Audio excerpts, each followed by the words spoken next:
Greetings everyone and welcome back to 365 Days of Prog. Today we're going to be listening to Deadwing by the band Porcupine Tree. Hi, my name's Naomi. I'm an avid progressive rock fan, but I'm a long ways from knowing all the prog albums out there. But this year, I'm gonna give it a try. This is 365 Days of Prog. Oh, you want to know why I have this hat on? Well, the answer is that you cannot ask questions. Please, let's continue.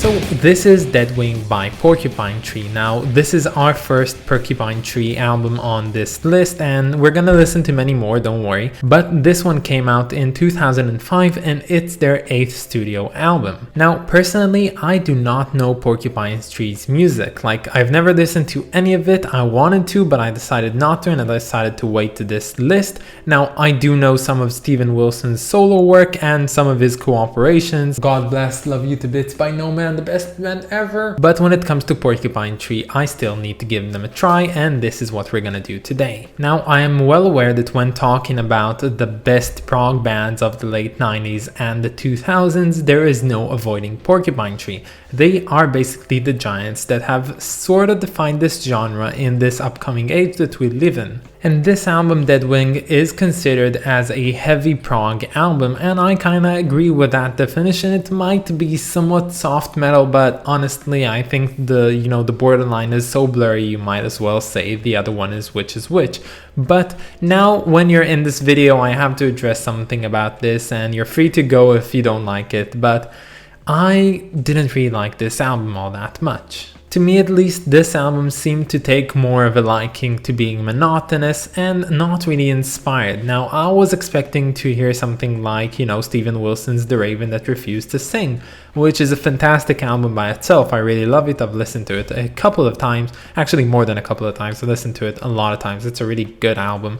But I was expecting this one to be somewhat like this, and I found out that it was way further than that. As I see it, this album isn't really all that progressive even. Like, I don't really see what's so progressive about it. Honestly, I would just put it as like, soft metal, but regular metal, not progressive in most ways. There are some parts on here which are more progressive, but you usually find it on the longer tracks, which really have this a lot of time to have to shift within their comforted box. And honestly, I don't know if I'm missing something, but this album to me at least feels like it has most of the time just basic playing. Everyone's playing like the drums playing those certain very simplified beats that they have, and everyone's doing like a simple thing. You don't even have like those major solos on here that I can really point out.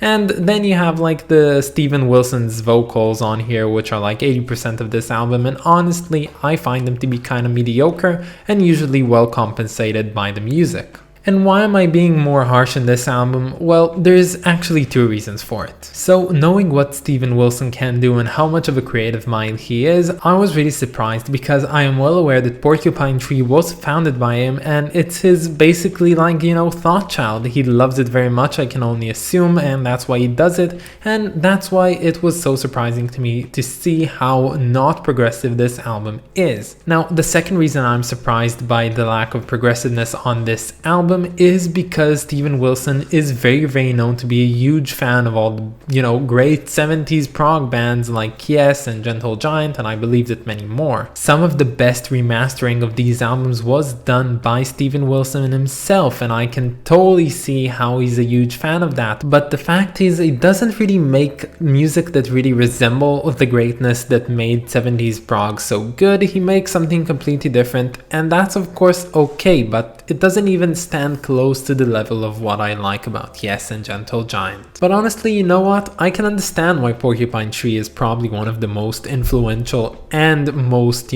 popular prog bands of nowadays. And, now they're reunioning, so that's even more crazy. And I'm happy for them, all power go to them.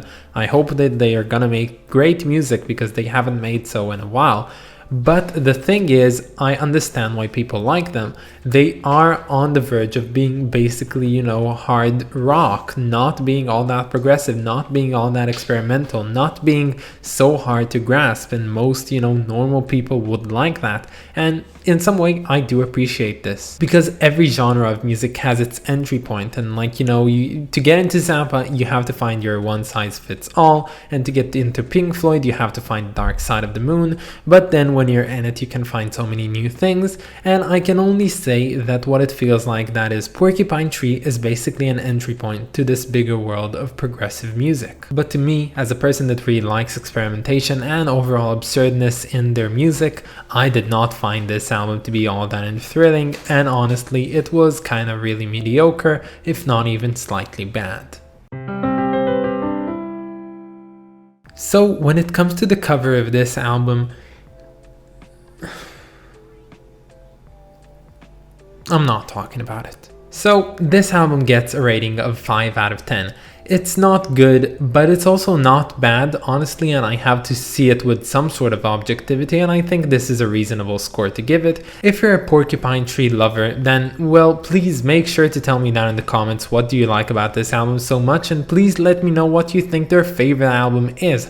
Actually, the list, if I believe it to be, it ends with In Absentia, I think, and it's kind of, you know, one of those really highly rated albums, and hopefully it's a great album to finish on, because honestly I want to end this off with a bang. But that's about it, guys. I hope that you enjoyed this video, and stay tuned for tomorrow, because we're going to be listening to Sleeping in Traffic Part 2 by the band Beardfish. But that is all. Have a wonderful day, and I'll catch you all tomorrow. Bye, guys.